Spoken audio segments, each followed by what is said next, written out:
Okay, so we're doing reverse integer, and this is a pretty straightforward question. You have an input of 1, 2, 3, and you need an output of 3, 2, 1. This needs to be an int, so you can't just print it out like a string.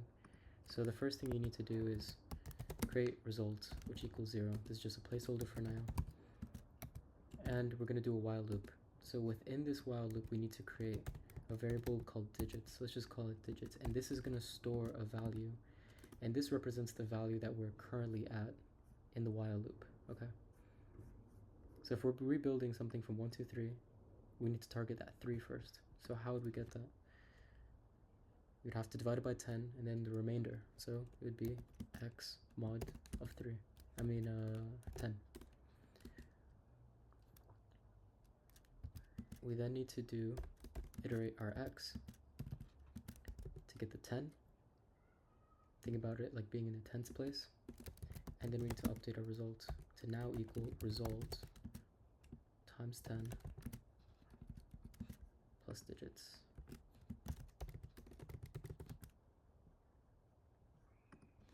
So now, if we wanted to, we can just return result,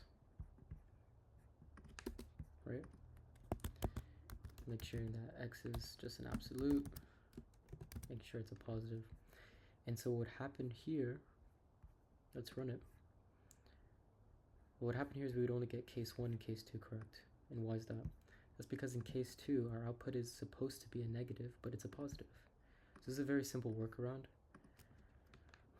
We need to make sure, we need to check if the input is a negative, then we need to output a negative as well. So what we can simply do is check is negative. And how would that look like? Any number below 0. So now we just need to change the return statement. And it'd be if result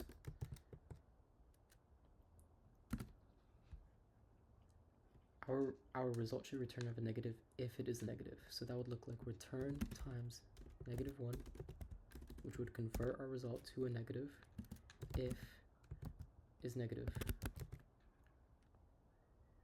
Else just give the result. Okay, just return the result. If we did this, we would get all the cases correctly, right? But when we would go to submit it, it would say wrong answer. And why is that? It's because the output, our output would be this huge number when it should be 0. So now if we go back to the question, the value should not go outside of the constraint. Our constraint is 2 to the power of 31. And if it is, then we need to return 0. So within the loop, we need to check if result, which we have just created, if result is greater than 2 to the power of 31. And let's not even let it go to the absolute extreme. Let's just do -1, so the number right before it, to see if it's going to go above the constraint. If that happens, you just return a 0. So let's submit that and see if it worked. And it does, beats 82%. And it runs in 38 milliseconds, so not bad. There's a few ways to go about this. This is the result that I have been able to understand the easiest. The hardest part is, I think, is this, understanding the iterations. But if you write it down by hand, admittedly, it makes a lot more sense.